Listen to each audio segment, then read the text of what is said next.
तो दोस्तों आज हो गई है 25 अप्रैल और जो बड़ी खबरें हैं, मुख्य समाचार हैं, एक एक करके चलेंगे। तमाम बेहद बड़ी अपडेट्स आप तक आगे इसी वीडियो के माध्यम से पहुंचाएंगे, इसलिए लगातार हमारे साथ आगे इसी वीडियो में बने रहिएगा। ये सभी मुख्य समाचार आप लोगों के लिए जानने जरूरी हैं। तो वहीं दोस्तों, खबरों की तरफ बढ़ने से पहले आप लोगों से एक छोटा सा निवेदन है कि अगर आप लोग भी पंचायत चुनाव से लेकर के लोकसभा चुनाव तक ईवीएम के जरिए वोटिंग का पूर्ण तरीके से बहिष्कार करते हैं और बैलेट पेपर के जरिए मतदान का समर्थन करते हैं, तो अभी इस वीडियो को लाइक कीजिएगा, चैनल को फ्री में सब्सक्राइब करके बेल के आइकन को जरूर दबाइएगा। दोस्तों, पहली बड़ी अपडेट आप लोगों को बताते चलें। पुडुचेरी में अमित शाह का हुआ है जबरदस्त विरोध, दिखाए गए हैं काले झंडे, गूंजा है गो बैक अमित शाह। आप लोगों को दोस्तों बताते चलें, टीपीडीके पार्टी के अध्यक्ष वीर मोहन के नेतृत्व में स्वयंसेवक पेरियार प्रतिमा जंक्शन पर एकत्र हुए और हाथों में काले झंडे लिए हुए अमित शाह वापस जाओ के नारे लगाए हैं और फिर कार्यकर्ताओं ने अमित शाह का पुतला फूका है और इसके साथ ही पुलिस के साथ कार्यकर्ताओं की झड़प भी देखने को मिली है और कार्यकर्ताओं ने अमित शाह गो बैक यहां पर भी नारा लगाया है, जिसके बाद विवाद के चलते पुलिस ने 5 महिलाओं समेत 123 कार्यकर्ताओं को गिरफ्तार भी किया है। एक और अपडेट आ रही है सामने। अमित शाह दिल्ली जैसे शहर को भी नहीं संभाल सके, शरद पवार का केंद्रीय गृह मंत्री पर बड़ा हमला, मांगा है इस्तीफा। आप लोगों को दोस्तों बताते चलें, एनसीपी के प्रमुख शरद पवार ने देश में सांप्रदायिक तनाव और केंद्रीय जांच एजेंसियों के दुरुपयोग को लेकर के बीजेपी के नेतृत्व वाली केंद्र की मोदी सरकार पर जोरदार हमला बोला है। उन्होंने विदेशी नेताओं को केवल गुजरात में आमंत्रित करने के केंद्र सरकार के फैसले पर सवाल उठाया है और कहा है कि यह दिखाता है कि दिल्ली में सत्ता में बैठे लोग दूसरे राज्यों के बारे में आखिर क्या सोचते हैं। और इसके साथ ही दिल्ली के जहांगीरपुरी इलाके में हुई सांप्रदायिक हिंसा का जिक्र करते हुए शरद पवार ने कहा कि केंद्रीय गृह मंत्री अमित शाह राष्ट्रीय राजधानी को सांप्रदायिक दंगों से बचाने में विफल रहे हैं। पवार ने आगे कहा है कि दिल्ली पुलिस केंद्रीय गृह मंत्रालय के तहत आती है। पवार ने कहा है कि अगर दिल्ली में कुछ भी होता है तो पूरी जिम्मेदारी यहां पर अमित शाह की है और दुनिया में एक संदेश जाता है कि दिल्ली में आखिर क्या कुछ होता है,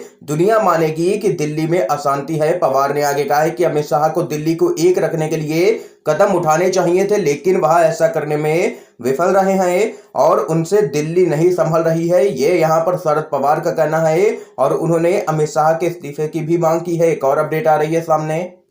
यूपी से खबर है, आजम खान विवाद पर पहली बार खुलकर के बोले हैं। अखिलेश यादव कहा सपा उनके साथ थी और है, जमानत के लिए प्रयास करेंगे।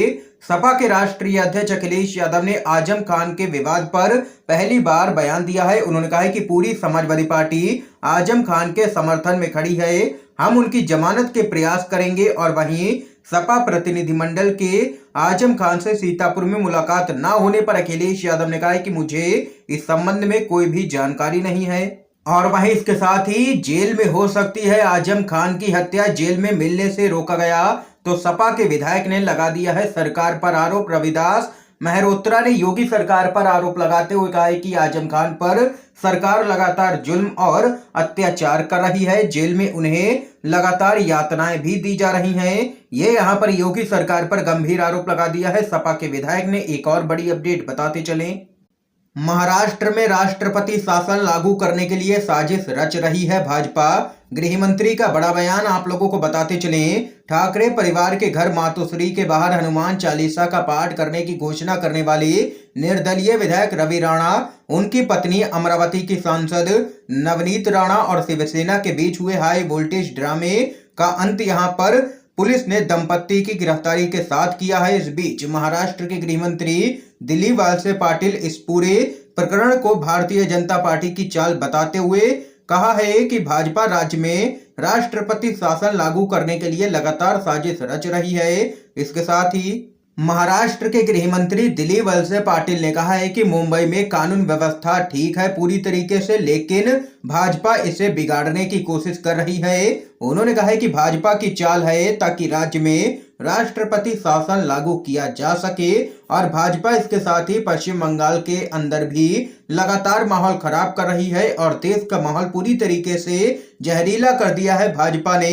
ये यहाँ पर महाराष्ट्र के गृह मंत्री दिलीप वळसे पाटिल बरसे हैं भाजपा पर। एक और अपडेट आप लोगों को बताते चलें, दिल्ली हिंसा के बाद दोनों ही समुदाय के लोगों ने निकाली है तिरंगा यात्रा।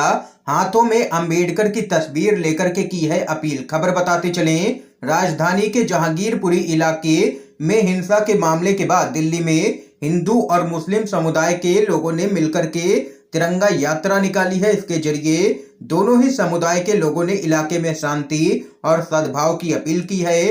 तिरंगा यात्रा में तिरंगा के साथ लोगों ने बी आर अम्बेडकर की एक तस्वीर प्रदर्शित की है। इलाके में इस यात्रा के दौरान कड़ी सुरक्षा भी देखी गई है। इस तिरंगा यात्रा में हिंदू और मुस्लिम बड़ी संख्या में यहां पर शामिल हुए हैं और उन्होंने क्षेत्र में शांति और सद्भाव की अपील भी की है। इस बीच एक और बड़ी खबर आ रही है सामने। लखीमपुर खीरी हिंसा के मुख्य आरोपी आशीष मिश्रा ने कर दिया है सरेंडर। सुप्रीम कोर्ट ने रद्द की थी जमानत। खबर बताते चले दोस्तों, अजय मिश्रा टेनी के बेटे और लखीमपुर हिंसा के मुख्य आरोपी आशीष मिश्रा ने लखीमपुर की निचली अदालत में सरेंडर कर दिया है। लखीमपुर पुलिस ने सरेंडर करने के बाद आशीष मिश्रा को जेल भी भेज दिया है। दरअसल दोस्तों, सुप्रीम कोर्ट ने केंद्रीय गृह राज्य मंत्री के बेटे और लखीमपुर हिंसा के मुख्य आरोपी आशीष मिश्रा को मिली हाई कोर्ट से जमानत को रद्द कर दिया था और 1 सप्ताह के अंदर पुलिस के सामने सरेंडर करने का आदेश सुप्रीम कोर्ट ने जारी किया था। इसके साथ ही एक और बड़ी अपडेट आ रही है सामने। बीजेपी सांसद साक्षी महाराज ने किया है भड़काऊ पोस्ट, लोगों से बोतलें और तीर जमा करने को कहा। खबर बताते चलें, यूपी के उन्नाव से भाजपा के सांसद साक्षी महाराज ने एक विवादित सोशल मीडिया पोस्ट में लोगों को भीड़ के हमले से बचने के लिए अपने घरों में कोल्ड ड्रिंक की बोतलें और ओरिजिनल तीर कमान रखने की सलाह दे दी है, जिसके बाद सोशल मीडिया पर बवाल मचा है।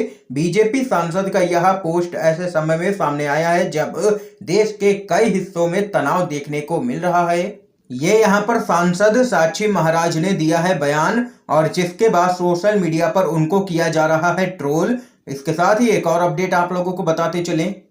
मातोश्री के बाहर हनुमान चालीसा पर विवाद, नवनीत राणा व एमएलए पति भेजे गए हैं जेल, राजद्रोह की धारा भी लगी है। निर्दलीय सांसद नवनीत राणा और उनके विधायक पति रवि राणा को कोर्ट से बड़ा झटका लगा है। बांद्रा मजिस्ट्रेट कोर्ट ने नवनीत राणा और रवि राणा को 14 दिन की न्यायिक हिरासत में भेज दिया है और वहीं 29 अप्रैल को उनकी बेल एप्लीकेशन पर सुनवाई होगी। और इसके साथ ही सांसद नवनीत राणा और उनके विधायक पति को सीधे तौर पर उद्धव ठाकरे से पंगा लेना भी महंगा पड़ गया है। उनके ऊपर राजद्रोह की धारा भी पुलिस ने लगा दी है। इसके साथ ही एक और बड़ी खबर आप लोगों को बताते चलें। बुलडोजर विवाद पर बोले हैं कांग्रेस के नेता पी चिदम्बरम, कहा कानून के साथ खिलवाड़ हो रहा है, गरीबों और मुस्लिम समुदाय को बनाया जा रहा है निशाना। पूर्व गृह मंत्री और कांग्रेस पार्टी के वरिष्ठ नेता पी चिदम्बरम ने हाल ही में हुए बुलडोजर के जरिए इमारतों के ध्वस्त करने की घटना पर अपनी बात रखी है। उन्होंने कहा है कि ये घटना कानून व्यवस्था के पूरी तरह ध्वस्त हो जाने को प्रदर्शित करती है। उनका मानना है कि अतिक्रमण हटाने के इस अनूठे तरीके का लक्ष्य केवल मुस्लिम समुदाय और गरीबों को निशाना बनाना ही है। ये यहाँ पर देख सकते हैं कि पी चिदम्बरम ने घेरा है केंद्र की मोदी सरकार और भाजपा को। इस समय की आज की सभी बड़ी खबरें थी, मुख्य समाचार थे जो हमने आप लोगों तक पहुंचाए हैं UNVDB के माध्यम से। अगर आप लोगों को ये वीडियो पसंद आया हो तो इस वीडियो को लाइक कीजिएगा, ज्यादा से ज्यादा इस वीडियो को शेयर कीजिएगा ताकि आप सभी के दोस्त भी इन मुख्य समाचारों को जान सकें। वीडियो देखने के लिए दोस्तों आप सभी का बहुत बहुत धन्यवाद।